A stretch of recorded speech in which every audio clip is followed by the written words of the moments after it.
İsmail Beşikçi Vakfı sunar. Ülkemin gölgesinde bir uzun yol bir.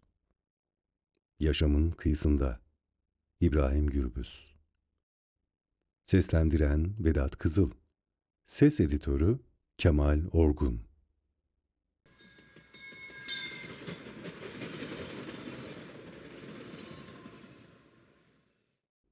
8. Bölüm A. Zindan yaşamım. Kürdistan'da işkence ve sürgün hep var olmuştur. Kimi zaman hafif, kimi zaman da ağırlaştırılarak. Özellikle de askeri darbeler döneminde ağırlaştırılarak ve sistematik olarak uygulanmıştır. Benim kuşağımın gençliği askeri darbelerin olduğu ve işkencelerin hüküm sürdüğü dönemlerden geçti. Özellikle bugünkü genç kuşak ise yapılan askeri darbeleri, sürgünleri ve işkenceleri sadece yazılıp çizilenleri okuyarak, dinleyerek öğrendi. 12 Eylül işkencehanelerinde ve zindanlarında yaşananları, ihanetleri, teslimiyetleri ve direnişleri yaşamımdan kesitlerle dilimin döndüğünce anlatacağım. Sömürgeci devlet zihniyetini anlamak adına bunları anlatmam ufuk açıcı olacaktır. Anlatacaklarım yer yer sizi üzecek ve acı duymanıza sebep olacak. Bunları anlatmak isteyişimin nedeni, faşizmin ve kolonyalizmin bilinmesi, tanınması konusunda duyduğum sorumluluktur. Cezaevinde okuduğum şairler arasından en çok sevdiğim Ahmet Arif'in bir şiirini burada paylaşmak isterim. Seni anlatabilmek seni. İyi çocuklara, kahramanlara. Seni anlatabilmek seni. Namussuza, halden bilmeze. Kahpe yalana. Ard arda kaç zemheri. Kurt uyur, kuş uyur, zindan uyurdu. Dışarıda gürül gürül akan bir dünya. Bir ben uyumadım. Kaç leylim bahar, hasretinden prangalar eskittim. Saçlarına kan gülleri takayım. Bir o yana, bir bu yana. Seni bağırabilsem seni, dipsiz kuyulara, akan yıldıza, bir kibrit çöpüne varana, okyanusun en ıssız dalgasına düşmüş bir kibrit çöpüne. Yitirmiş tılsımın ilk sevmelerin, yitirmiş öpücükleri, payı yok apansız inen akşamdan, bir kadeh, bir cigara dalıp gidene. Seni anlatabilsem seni. Yokluğun cehennemin öbür adıdır. Üşüyorum, kapama gözlerini. Örgüt evine operasyon. Eve gelişimizin 2. günüydü. Sadece saat gece yarısı 3:30 sularında kesintisiz bir zil sesiyle uyandık. Pencereden baktığımızda apartmanın çevresi askeri araçlar ve polis panzerleriyle çevriliydi. Askerler polis panzerliğinin dışında konumlanmışlardı. Tamamen kuşatılmıştık. Bu durumda yapılacak bir şey yoktu. Kapı açıldı. İçeriye resmi ve sivil polisler hışımla daldılar. O esnada heyecandan olsa gerek cebime bazı yazılar ve belgeler koymuştum. Polis bunlar ne diye sorduğunda bilmediğimi ve Allah Allah bunlar nereden geldi dediğimi anımsıyorum. Talan edercesine bütün evi didik didik aradılar. Ne var ne yok, çaydanlığa varıncaya kadar her şey toplandı. Tüm eşyalar alınıp götürüldü. Alınan eşyaların kime ait olduğu, hangi giysinin hangi saç tokasının kimin üzerine uyduğu, hangi gömleğin kime ait olduğu sonradan tespit edilecekti. Zira ev örgüt eviydi. Eğer evde bulunan bir ceket, bir gömlek, bir saç tokası ya da başka bir nesne oradaki insanlardan birinin üzerine denk gelmiyorsa, o zaman başka birilerinin varlığı tespit edilecekti. Hepimiz palas pandras, ite kaka, zorla, terör estirilerek arabalara bindirildik. Araçları bindirilir bindirilmez gözlerimizi bağladılar. Nereye gittiğimizi bilmiyorduk. Sorguya götürülüyorsak 90 gün işkence göreceğimiz kesindi. Çünkü Milli Güvenlik Konseyi'nin bir kararla gözetim süresini 90 güne çıkardığını biliyorduk. Eğer infaz edilmeye götürülüyorsak nerede öldürüleceğimizin bir anlamı yoktu. Bize yönelik yapılan operasyonun detaylarını sonradan öğrendik. Beni ve Aynur'u otogardan alıp eve getiren örgüt üyesi bizi bıraktıktan sonra yakalanıyor. Arkadaş yapılan işkenceye dayanamayarak çözülüp örgüt evini ve bizi ele veriyor. Yakalandığımız günün sabahında duyduğum o zil sesi bütün yaşamım boyunca bende travma yarattı. Bugün bile biri benim kapımın zilini uzun uzun, kesintisiz çalarsa, hemen o gün, hüzünlü günü anımsarım. O gün bugündür uzun zil sesi bana aynı acıyı yaşatır. Bu yüzden evime zil takmıyorum. Daha müziksel, melodik sesleri olan zilleri tercih ediyorum. O anları anlatmak sanıldığı kadar kolay değil. Hepimiz gencecik insanlardık ve bu tür bir uygulamayla ilk kez karşılaşıyorduk. Kimselere zarar vermeyen, hatta halkın mutluluğu için çalışan insanlardık. Sorguya giderken faili meçhul cinayete kurban gitmemiz işten bile değildi. Yakalanan bazı solcular ve özellikle Kürtler önce işkence ediliyor, sonra da enselerine bir kurşun sıkılarak boş bir araziye atılıyorlardı. Acaba bizden önce sorguya götürülüp infaz edilenlerin akıbeti bizim de başımıza gelebilir miydi? Bu korku ve endişeyle başımız önde, gözlerimiz bağlı bir şekilde bilinmeze doğru küfür, hakaret ve dayakla gidiyorduk. Bir müddet sonra içinde olduğumuz araç durdu. Dayakla, ite kaka bizi indirip bir binadan içeri soktular. Biz gelmeden önce hazırlanmış olduğu belli olan kalın sopalarla dövmeye başladılar. İşkenceciler işlerini biliyorlardı. Üzerimizde ilk anda bırakacakları etki onlar için çok önemliydi. İlk planda maneviyatımızı çökertip bizi bir an önce çözmek istiyorlardı. Bu nedenle dehşet verici bir şekilde üzerimize aç kurtlar gibi hayvani sesler çıkararak çullanıp kendilerince bizdeki direnci kırmak istiyorlardı. Bir yandan dayak atarken öte yandan sıraya girmemizi istiyorlardı. Dayak atmaktan yorulmuş olacaklar ki hepimizi tek ayak üzerinde, işaret parmaklarımızı duvara gelecek şekilde, bütün bedenimizin ağırlığı iki parmağımızın üzerine bindirerek sıraya dizdiler. Periyodik olarak her 10 ya da 15 dakikada bir sırtımız, ayaklarımız, baldırlarımız, popomuz kalın sopalarla dövüldü. Eğer parmağımızı biraz gevşetirsek, gelip parmaklarımıza kalın sopalarla vuruyorlardı. Bu uygulama sonucu işaret parmaklarımızın tırnakları mosmor oldu ve sonradan döküldü. İlk anda bize yapılan bu işkencede arkadaşımız Meral Gündoğan sopa darbeleri sonucu omurgası hasar görerek sakatlanıp geçici felç oldu. Meral Gündoğan çok direnişçi bir arkadaşımızdı. Her zaman saygı duyduğum bir devrimcidir. Hiçbir tıbbi müdahale yapılmadan ve zorla alınıp bir yere götürüldü. Sonra sedye ile getirilip hücreye koydular.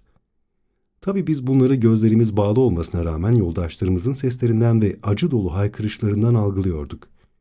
Gözlerimiz kapalıydı. Sopalarla dövme faslı günlerce devam etti. Yemek içmek yoktu. Ne su veriliyordu ne de ekmek. Dayak ve işkenceden başka bir şey yoktu. Üstelik bu dövme esnasında polisler hayvani sesler çıkarıyorlardı. Her ekip değiştiğinde yeni gelen ekip hışımla koridora dalıyor, sopalarla sıra dayağından geçiriyordu. İşkenceciler, gözaltına alınanların dayak yerken attığı çığlıkları hiç kimse tarafından duyulmaması için gereken önlemleri almışlardı. Bu tür uygulamalarda onlarca insanın öldürüldüğü sır değildir. İşkenceciler öldürdükleri kişiler için gerekli olan kılıfları da bulmuşlardı. Gözaltına alınanların çığlıkları halen belleğimdedir. Bedenimizin dayanacak gücü kalmamıştı.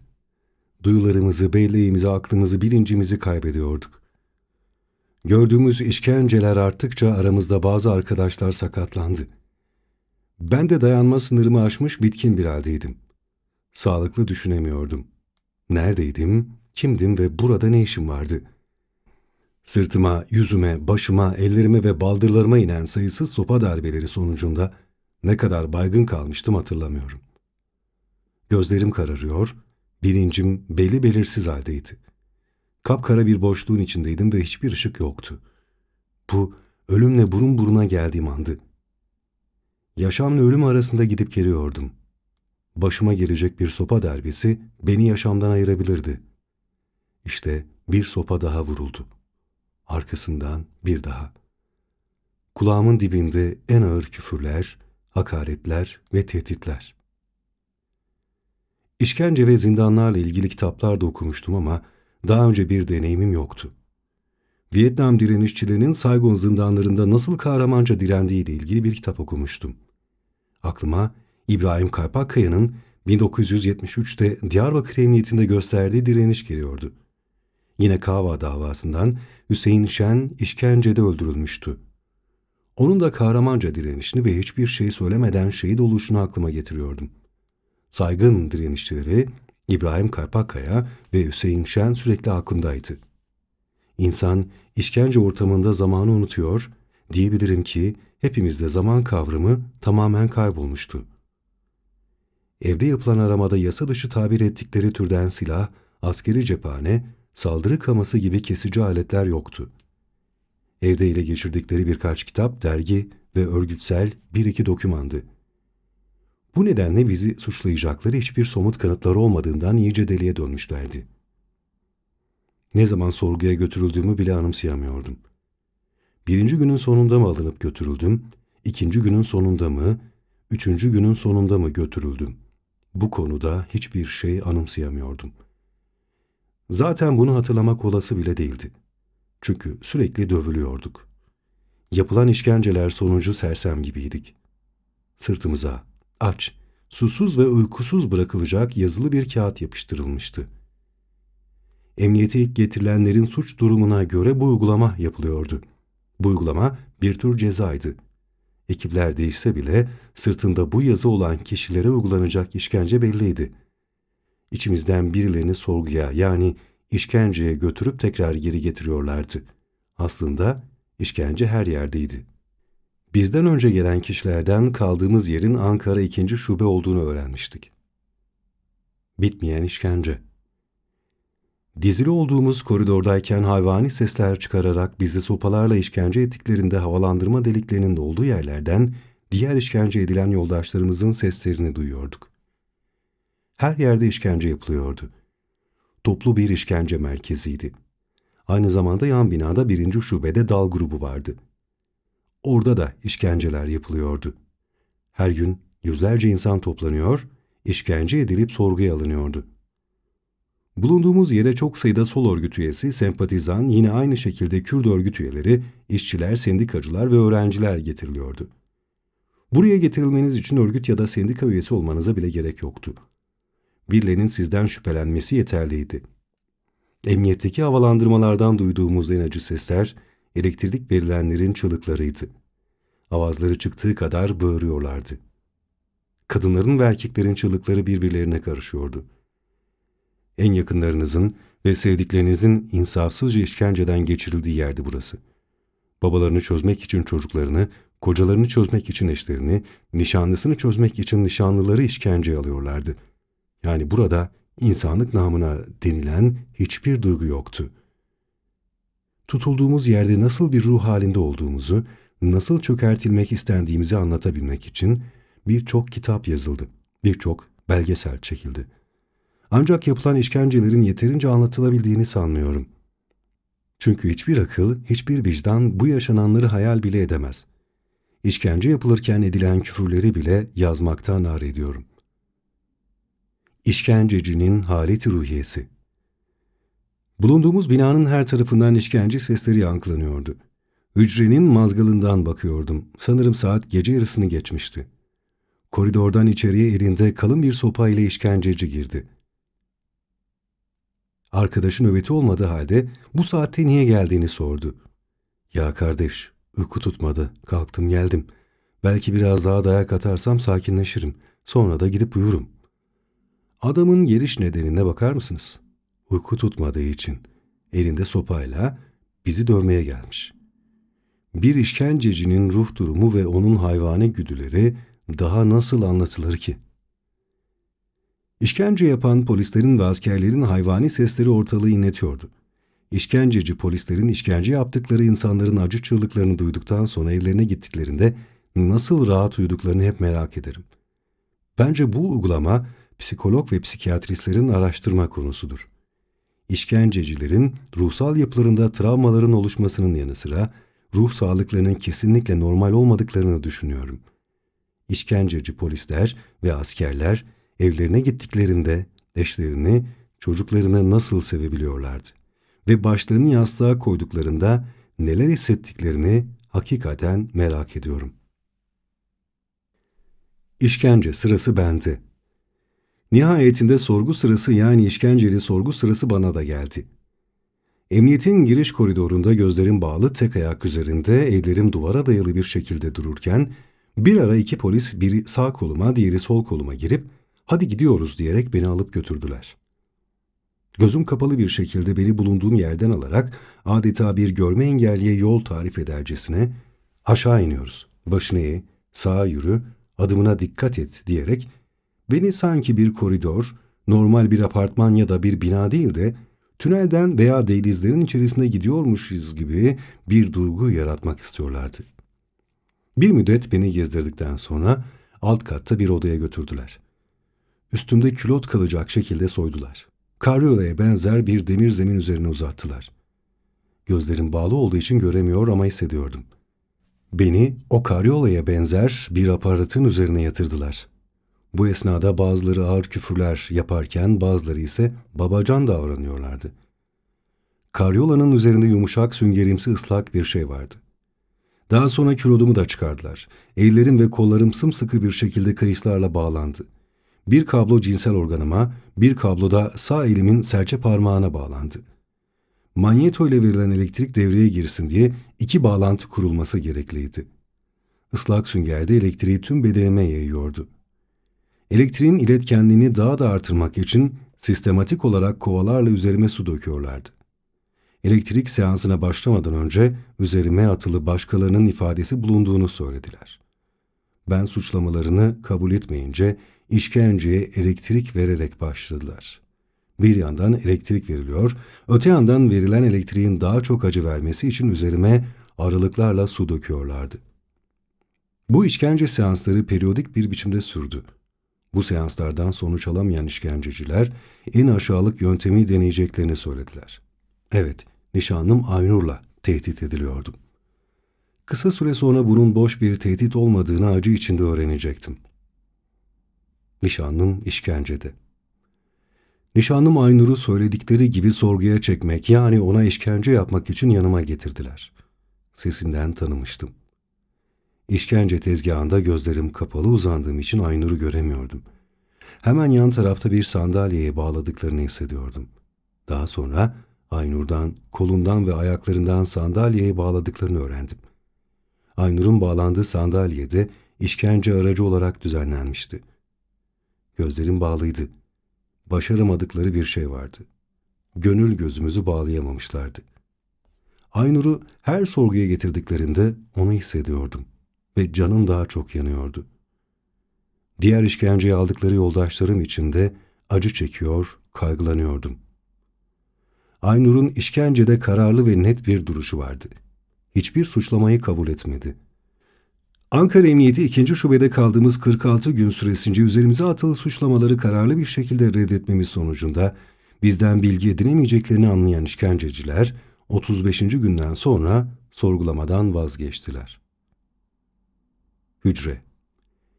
Beni ne zaman hücreye aldıklarını tarih olarak anımsayamıyorum. Kuşkusuz hücreye alınmamız kısmi de olsa bizim için bir rahatlıktı. Çünkü koridorda kaldığımızda gelen vuruyor, giden vuruyordu. Hücrede olmamız sorgulamanın bitti anlamına gelmiyordu. Falaka, kabadayak, meydan dayağı, tezgahta karyola üzerinde elektrik vermeye devam ediyorlardı.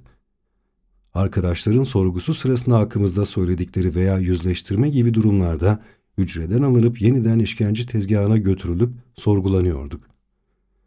Aynur da hepimiz gibi her türlü işkenceye maruz kaldı. Ankara Emniyetinde 46 gün işkenceli sorguda birlikte kaldık. İşkenceciler direnen tüm gözaltındaki devrimcilere aynı muameleyi yapıyorlardı. Hepimize aynı işkenceyi yapıyorlardı. İşkencecilerin günlük rutinleri tek ayak üstünde durdurma, aç, susuz, uykusuz bırakma, falaka, meydan dayağı, elektrik verme, su dökme, bağırıp hakaret etme, psikolojik baskı yapma, yakası açılmamış küfürler etme, tehdit, şantaj ve daha niceleriydi. Bu işlem ve diğer işlemlerde tehdit etmekten de geri durmuyorlardı. En can alıcı tehditleri tecavüz ve şantajdı. Kuşkusuz işkence sahneleri filmlerde, belgesellerde, roman ve anılarda yazıldı. Yazılmaya da devam edecek. Yoldaşlarımla birlikte işkencede ve sorguda bize yapılanları özellikle detaylandırmadım. Özgürlük ve bağımsızlık uğruna mücadele edilmesi gereken kutsal bir davadır. Eşit ve adil bir yaşam için bedel ödeyen veya ödeyecek olanların sayesinde dünya değişip dönüşecek ve daha yaşanır hale gelecektir. Gelecek kuşaklarımız şunu bilmeli ve unutmamalı. Yaşananlar daha iyi bir dünya için yaşandı. Kürtlerin en zayıf noktası olan aile, onur, tecavüz vesaire konularında çok şantajlar yapıldı. Bu yüzden aramızda bu ağır işkencelere dayanamayan arkadaşlar oldu. Bir kısmının da ailelerinin daha fazla zarar görmemesi gibi nedenlerle suçlamaları kabul ettiklerini sanıyorum. Yalan yanlış ifadelerle birçok insan haksız ve adaletsiz bir biçimde hapse atıldı. Sadece birkaç kişinin ifadesiyle haksız yere 10 yıl, 15 yıl hapis yatanlar oldu. Hatta hiç ifade vermeyenler bile polisin ya da savcının kanaatiyle uzun yıllar cezaevlerinde kaldılar. İfade ettiklerinden de anlaşılacağı gibi o dönemde adalet, hukuk, vicdan ve merhametin esamesi yoktu. Avukatların da hiçbir kıymeti kalmamıştı. O dönemi anlatırken bile o günleri hatırlıyor, gözlerim doluyor, ellerim titriyor ve başım dönüyor. Her şey onların insafına bırakılmıştı. İsterlerse öldürebilir, isterlerse sakat bırakabilirlerdi. Hücrede bulunduğumuz zaman koridorda işkence yapılan kişilere moral vermek için hücre mazgalından onlara direnmeleri gerektiğini, İbrahim Kalpakkaya gibi direnişçilerin isimlerini söyleyerek cesaretlendirmeye çalışıyorduk. Saygon zindanındaki direnişçiler gibi direnmek gerektiğini söylüyorduk. Leyla Kasım gibi idama giderken dimdik durulması gerektiğini telkin etmeye çalışıyorduk. Eğer biraz dik dururlarsa çok kısa bir zaman içinde özgürlüklerine kavuşabileceklerini söylüyorduk. Birçok insan işkence altında suçlamaları kabul etti ve çok ağır cezalar aldı. Bir polis, koridordakilere moral verdiğimizi gördü. Ardından hepimizi dışarı çıkartıp çok feci bir şekilde dövdüler. Bu dayağı yedikten sonra ortaokuldaki Türkçe öğretmenimin Atatürk sözcüğünü yazma şeklini beğenmeyip dövmesi aklıma geldi. Çünkü ortaokulda Türkçe öğretmenimin dayağı sırasında da nefesim kesilmişti. Bu dayak yaşamımın ikinci meydan dayağı oldu. Polisler üzerimize çullandılar ve dakikalarca bizi ayaklarıyla ezdiler. Bir tanesi arkadan sırtıma ayağının topuyla tekme vurduğunda nefesim kesildi. Eğer nefesimin kesilmesi 3 ya da 4 saniye daha devam etseydi büyük ihtimalle ölecektim. Kalbim duracak gibi oldu. Sonra birden nefes almaya başladım ve canlandım.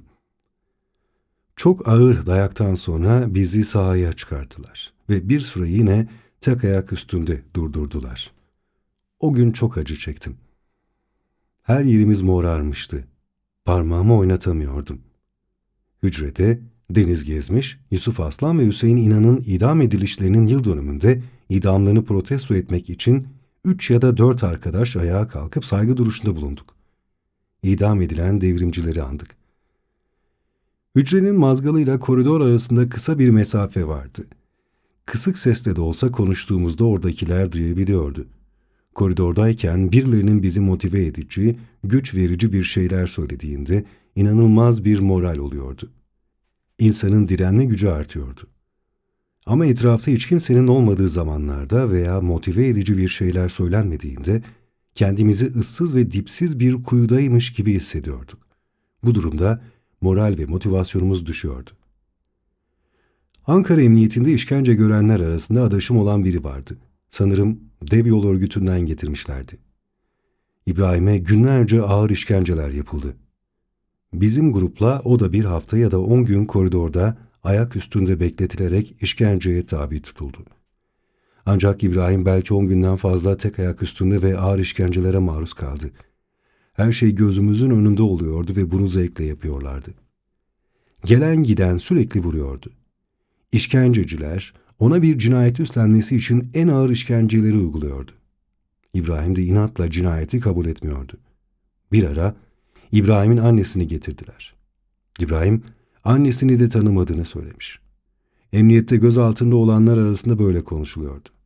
Daha sonra duydu ki İbrahim işkencede öldürülmüş. İbrahim unutamadığım isimlerden birisi olarak hep yüreğimde yaşıyor. İşkencede tecavüze uğrayanlar da oldu. Aklını yitirenler de oldu. Halkın Kurtuluşu'nun üst yönetiminden Gökhan Harmandalıoğlu isminde bir arkadaş vardı. Gördüğü işkence nedeniyle 2 kolundan sakatlanmıştı. Cezaevinden çıktıktan sonra Avrupa'ya gittiğini duydum ve yakın zamanda ölüm haberini basından okudum. Ölüm haberine çok üzüldüm. 35-40 yıl önce bu ülke nasıl hukuk ve adaletten yoksunsa, şimdi de değişen bir şeyin olmaması daha da kahredici. O karanlık dönemde hiçbir delil ve belge olmadan insanlar uzun süre hapse atıldı. Ama bugün bakıyoruz ki Ergenekon veya Balyoz gibi dava dosyalarında binlerce delil olmasına, bomba, silah gibi suç unsurları bulunmasına rağmen maalesef herhangi bir cezai müeyyide uygulanmıyor. Ama o dönemde sadece bir kişinin ifadesiyle insanlar çok ağır cezalara çarptırılabiliyordu. Suçsuz, günahsız bir şekilde uzun yıllar hapislerde kalabiliyorlardı. 12 Eylül 1980'de hukuk, Türk solcularına veya Türk sağcılarına şu veya bu şekilde kısmi de olsa uygulanıyordu. Ama Kürtler söz konusu olduğunda ne o gün ne de bugün hiçbir şekilde asla hukuk kuralı uygulanmadı ve uygulanmıyor. Sadece telefonda konuştuğu birkaç kelimeden dolayı insanlar 7-8 yıl KCK davalarından hapis yattılar. Pek çok kimse keyfi olarak tutuklandı. Hapishanelerde kanser oldular ya da hepatit B gibi hastalıklara maruz kaldılar. Hepatit B.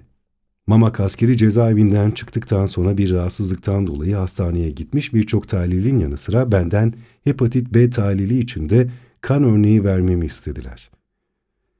Çıkan tahlillerin sonucu cezaevinde hepatit B mikrobunu kaptığımı öğrendim. Benden hepatit B için kan tahlili istenmeseydi, 2 kez hepatit B mikrobu aldığımı öğrenmeyecektim. Doktorun tahlil sonuçlarına bakarak şanslısın demesi beni şaşırtmıştı. Neden diye sorduğumda aldığım cevap daha çok şaşırttı beni. İbrahim, 2 kez hepatit B mikrobu almışsın. Birincisi seni hasta ederken, ikinci kez aldığın mikropsa sende antikor oluşturmuş. Yani anlayacağın, ikinci kez aldığın mikrop seni aşılamış. Cezaevinde zaman zaman bize ne olduğunu bilmediğimiz aşılar yapılırdı. Doktorun yaptığı bu açıklamadan sonra cezaevinde bize yapılan aşıların çok masum olduğunu düşünmüyorum. Daha sonra bu aşıların sadece Mamak cezaevine özel bir uygulama olmadığını, o dönemde birçok cezaevinde bu tür aşıların yapıldığını öğrendim. Yapılan aşılar sonucu birçok insanın hepatit B'den öldüğünü düşünüyorum. Ne diyebilirim ki? Dayak ve hakaret yetmedi, bir de üzerine sahte aşılarla bizleri zehirlemek istediler.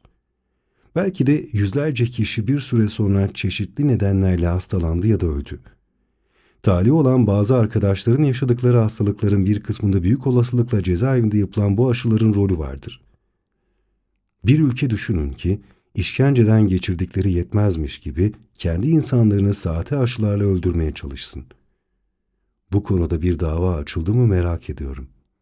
Hepsinden önemlisi de bu aşı olayı kuşkusuz tutsaklara uygulanan, düşman hukukuna bile sığmayan bir uygulamaydı. 1990'lı yıllarda tarihi geçmiş binlerce aşı Kürt bölgelerine gönderilip Kürt çocuklarına yapıldı.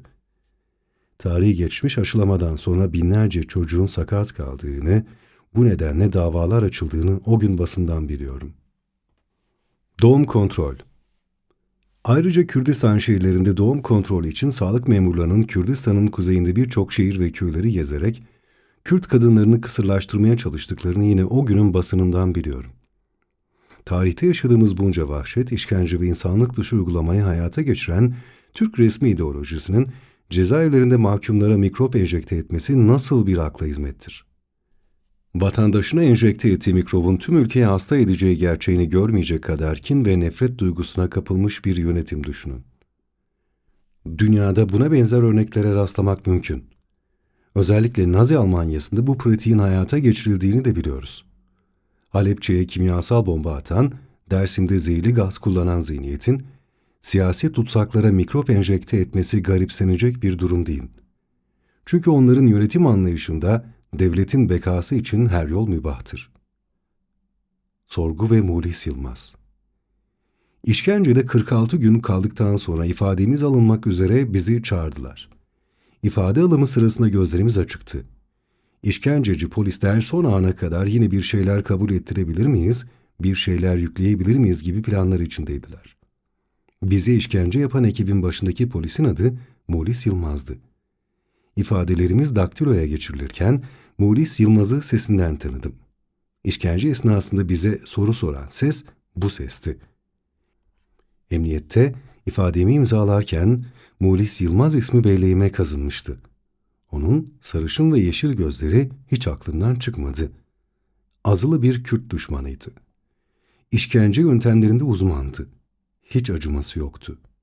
O dehşetli sesini, hayvani içgüdüsünü, bizler acıyla inlerken ki bağırtılarını, ifade alırken gözüm açık olduğu için gördüğüm o sinsi sırıtmalarını nasıl unutabilirim? İfade için çağrıldığımda daha önce emniyette her işkenceye götürüldüğümde verdiğim ifade çerçevesinde ifade verdim. Propagandacı olduğumu ve bu konuda da hiçbir şekilde pişmanlık duymadığımı belirttim. Bu davaya kendi yüreğimle, aklımla ve gönlümle katıldığımı söyledim. Israrla pişmanlık üzerinde duruyorlardı. Polis, emniyet müdürlüğünde alınan ifademe, belge ve tutanaklarına pişmanlık kavramının geçmesini istiyordu. Pişmanlık kavramı kara bir leke olarak kalacağı için özellikle bu konuda çok zorlayıcı oldular. Pişmanlık duyacağım hiçbir şey yapmadığımı ifade ettim. Kürdistan ve Kürtler için mücadele ettim, bunun bedeli neyse de çekmeye razıyım şeklinde ifadem alındı. Üzerime ifade veren ve eylem suçlamalarında bulunan kişilerin hiçbirini tanımadığımı tekrar beyan ettim. Marmara ya da İstanbul sorumlusu olmadığımı, hiçbir eyleme katılmadığımı, hiçbir kimseye talimat vermediğimi emniyetteki ifademe yazdırdım. Bir yıl sonra iddianamemiz ve dava sonucunda esas hakkında mütalaa hazırlandı. İddianame ve esas hakkındaki mütalaada sanık olarak benim üzerime atılı suçlamaları, emniyet ve savcılık ifadelerimde kabul etmediğim yazılmıştı. Ama yargılamanın sonucunda sanık her ne kadar emniyette, savcılıkta ve mahkemede suçunu inkar etmişse de örgüt üyeliğine kanaat getirildiğinden 6 yıl 8 ay cezalandırılmasına oy birliğiyle karar verilmiştir diye hukuksuz ve haksız bir karar çıktı. Mamak Askeri Cezaevi. Bizi önce basının karşısına çıkaracaklarını, akabinde de savcılığa sevk edeceklerini, savcılıktan sonra da cezaevine göndereceklerini söylediler. İvedilikle hazırlanmamızı istediler. Aslında hazırlayacak neyimiz vardı ki? Hazır olduğumuzu söylediğimizde hepimizi bir araya getirdiler. 3 sıra halinde yan yana dizdiler. 7'si kadın, toplam 21 kişiydik. Resimlerimizi çektiler. Çekenler gazeteci miydi yoksa polis miydi onu da bilmiyorum. Muhtemelen fotoğraflarımızı çekenler polislerle çalışan gazetecilerdi. Bizimle ilgili haberleri polisin istediği gibi hazırladıklarını daha sonra öğrendik. Ertesi gün gazetelerde bir grup KAVA militanı yakalandı diye haberlere konu olduk. 2 gazetede yayınlanan haberin kupürleri hala arşivimdedir. Ama bir gün sakladığım bu gazete kupürlerinin kitabımda yer alacağını hiç düşünmemiştim. Bizi öncelikle savcılığa götürdüler. Aslında formalite bir sorguydu. Hızlı bir biçimde ama tek tek hemen ifadelerimiz alındı. Emniyetteki ifademde üzerime atılı eylemlerin tümünü reddetmiştim. Ayrıca örgütsel konumumla ilgili atılı suçlamaları da reddetmiştim. Savcılıkta propaganda yaptığımla ilgili suçlamaları kabul etmedim. İfadem bu çerçevede alındı. Tüm ifadeler alındıktan sonra bizleri cemselere bindirdiler. Nereye götürüleceğimize dair bizlere bir şey söylemediler. Ancak dönemin en namlı olan 2 cezaevinden biri de Mamak Askeri Cezaeviydi. Büyük olasılıkla oraya götüreceklerdi. Bindirildiğim aracın küçücük camından dışarıya bakıyordum. Hava pusluydu ve ince ince bir yağmur yağıyordu. İnsanlar şemsiyelerini açmış, ellerinde torbalarıyla alışverişe gidiyor olmalıydılar. Birazdan evlerine dönecekler ve ailece yemek yiyeceklerdi. Bu mutluluğu o kadar çok özlemiştim ki. Zindana gidişimizin sonucu ne olacaktı? Özgür yaşama yeniden kavuşabilecek miydik? Tüm bu sorular beynimin kıvrımları içinde tıpkı birer zehirli yılan gibi dolaşıyordu. Bindiğimiz aracın homurtulu gürültüsü arasında bazı askerlerin konuşmalarını duyduk. Esmer olan bir asker arkadaşına, Akşam kaçırmazsak TRT'de güzel bir maç var diyordu. Çekik gözlü olan arkadaşı umursamaz bir tavırla benim nöbet saatime denk geliyor cevabını verdi. Onların bu konuşmaları kafamda karmaşık duygu ve düşüncelere neden oluyordu. Biz sonu belirsiz bir karanlığa doğru yol alırken askerler günlük yaşamı konuşuyorlardı. Bir süre gittikten sonra cemseler bir askeri kışladan içeri girdiler. Çeşitli nizamiye noktalarından geçtikten sonra bir binanın yanına yaklaşarak bizleri indirdiler.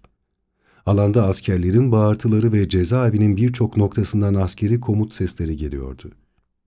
Evet, işkenceleriyle meşhur Mamak askeri cezaevindeydik. Askerler bizi kapıdan içeri aldılar ve uzun bir koridora soktular. Loş, güneş görmeyen bir yerdi. Koridorun sağına ve soluna askerler dizilmişti.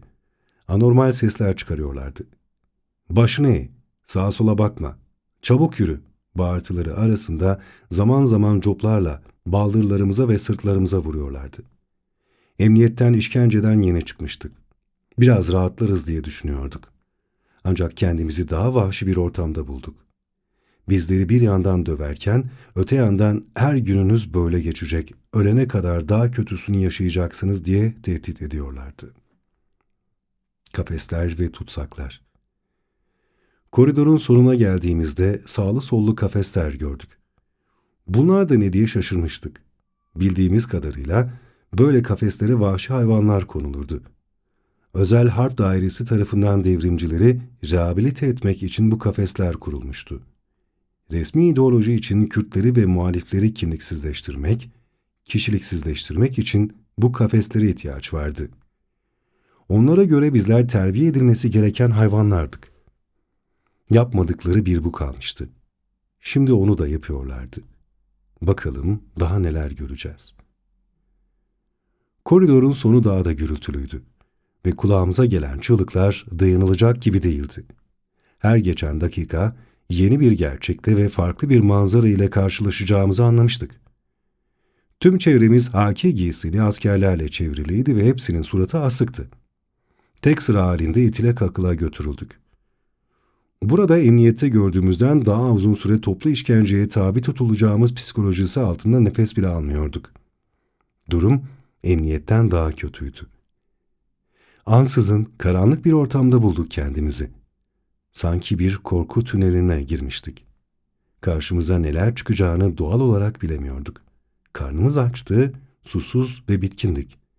Sağlıklı düşünecek durumda değildik.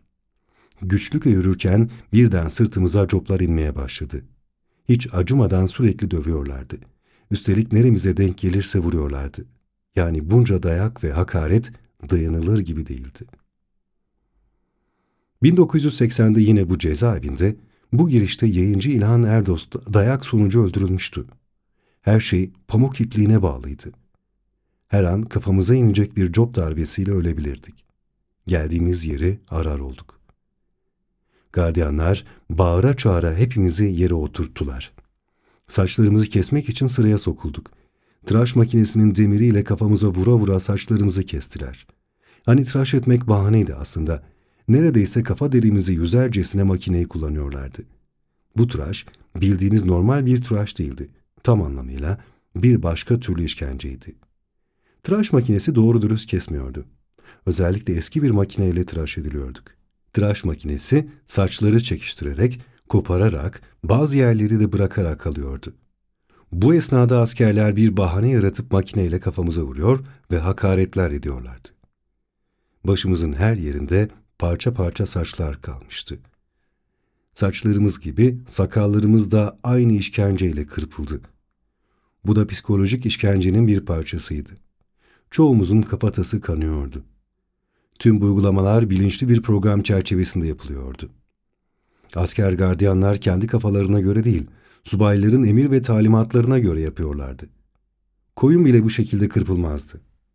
Saç kesme operasyonu bittikten sonra bizi kafeslere koydular. Aslan kafeslerini, Saigon zindanlarını anlatan bir kitapta okumuştum. Vietnam'ın Saigon zindanlarında CIA uzmanları danışmanlığında aslan kafesleri uygulaması yapıldığını biliyordum. Saigon zindanlarındaki devrimcilerin işkenceye karşı gösterdikleri direniş bana her zaman dayanma gücü vermişti. Sonu belli olmayan bir karanlık tünelin içine girmiştik. Bu tünelden alnımızın akıyla çıkmamız için her türlü işkenceye karşı dik durmamız gerekiyordu. Ancak böyle direnerek tünelin sonunda gölgede bırakılan ülkeme kavuşacaktım. Okuduğum kitaplardan kendimce yararlanıyordum. Başarabilmek için kesinlikle direnmek gerektiğinin bilincindeydim. Sabırlı olmak, direnmek gerektiğine, direnmenin sonunda özgürlüğe kavuşacağımıza inanıyordum. İnsan zor zamanlarda direnmezse, sonraki yaşamında bir paçavra gibi değersiz bir kişi olarak yaşamak zorunda kalabilir. İçinde bulunduğum zindan koşullarında hep bu bilinçteydim. Zindandan sonra bir paçavra gibi yaşamak benlik değildi. Zindandan çıktıktan sonra halkım için yapacak çok işlerim vardı. Bu nedenle başım dik çıkmalıydım. Aslan kafesi. Bu kafesler özel yapılmıştı. Amerika'nın Vietnam ve başka yerlerde kullandığı kafeslerin bir benzeriydi. İnsan ve kafes birlikte anılabilir mi? CIA'nin projesi olan tutsakları kafese koyma yönteminin kopyalanıp Türkiye'de uygulamaya sokan CIA'nin ortağı MIT'ti. Kafeslere koymaktaki amaç siyasileri kişiliksizleştirmek, kimliksizleştirmek ve değersizleştirmekti. Kafeslerden beklenen şey tutsağı kişiliğinden, onurundan, şerefinden, haysiyetinden uzaklaştırmaktı. Askeri faşist yaptırımları uygulayanların amacı insani değerlerin hiçleştirilmesiydi. Yani insana dair bütün erdemleri ve tüm değerleri yok etmekti. Bu planı boşa çıkarmanın yolu ise direnmektir. Zindanlarda teslimiyeti seçmiş bir tutuklu, gelecek yaşamında ve toplumda şahsiyetli bir duruşun sahibi olamaz. Kişiliksiz bir birey olur. Bütün plan bunun üzerine kuruludur. Uygulanan bu planda yaratılmak istenen, soru soran, sorgulayan, eleştiren, muhalif olan, değerleri olan insan değil, tamamen kişiliksiz, silik, onursuz ve kimliksiz insan tipidir. Kafese maymunların, aslanların, kaplanların konmasına gönlüm razı olmazken, şimdi yoldaşlarımla birlikte kafesteydim. Yaşamım boyunca böyle bir uygulamaya maruz kalacağım aklımın ucundan bile geçmezdi. Hepimiz birer kel tavuk gibiydik kafeslerde. Kafeslere yaklaşan askerlerle işkencecilerin kimi bizlere bakıp gülüyor, kimileri de hakaret ediyorlardı. Bazıları da el kol işaretleriyle hakaretlerin dozajını artırıyordu. İnsan böyle bir durumda, hele savunmasız kaldığında çaresizliği yaşıyor. Kendime, onurumu ve kişiliğimi öz bilincimle korumam gerektiğini telkin ediyordum. İçinde bulunduğum durum gereği öncelikle kişiliğimi korumak zorundaydım. Kişiliğimi kaybedersem geriye sadece et yığınına dönüşmüş bedenim kalırdı. Bu duruma düşmemek için öncelikle moralimi yüksek tutmalı ve direnmem gerekiyordu. Kişiliğimi, kimliğimi ve onurumu sadece direnmekle koruyabilirdim. Türk resmi devlet zihniyeti, elinizi verdiğinizde kolunuzu isteyen bir yapıya sahiptir. Kolunuzu kaptırırsanız bedeninizi de ister. Ardından ruhunuzu teslim alır. Asla yetinmez. Cezaevindeki tüm askerler eğitilmişti. Kendilerine komutanın dememiz gerektiğini söylüyorlardı. Girdiğimiz koridorda gardiyanlık yapanlar da askerlerdi. İşkence konusunda uzman subaylar tarafından özel olarak eğitilmiş çoğu ilkokul mezunu bile olmayan bu askerler, üzerimizde her türlü egolarını tatmin etmek istiyorlardı. Ayrıca buna mecburlardı. Anadolu insanının bilincine yerleştirilmiş öcüler olarak ellerine esir düşmüştük. Masallarda kendilerine anlatılan korkunç yaratıklardık. Komünist, bölücü, vatan haini, Kürt. Çocukluklarından beri zihinlerinde korkunçlaşan bu düşmanlara karşı en küçük bir insani duyguyu hissetmek kendileri açısından utançtı. İnsan egosu böyle bir şeydir işte. Çoğunluğu Anadolu'nun kırsal kesiminden oldukları belli olan bu asker gardiyanlar, yıllardır ezilmişliklerini böylelikle üzerlerinden atabileceklerini sanıyorlardı. Oysa askerlikleri bittiğinde evlerine döneceklerdi. Yine ekonomik yoksulluk, açlık ve işsizlik onları bekliyordu. Çalıştıkları işlerde sendikaları ve sosyal hakları bile doğru dürüst olmayacaktı. Bunları dile getiren ve onların haklarını savunan bizlerdik. Bunun farkında bile değillerdi. Cezaevinin açık alanlarında faşist sloganlar attırmak, marşlar söyletmekte bu tür iğrenç uygulamalardandı. Bazen yanlış bir harekette bulunan ve sağa sola bakan kişileri hemen çağırıp elini uzat deyip copluyorlardı.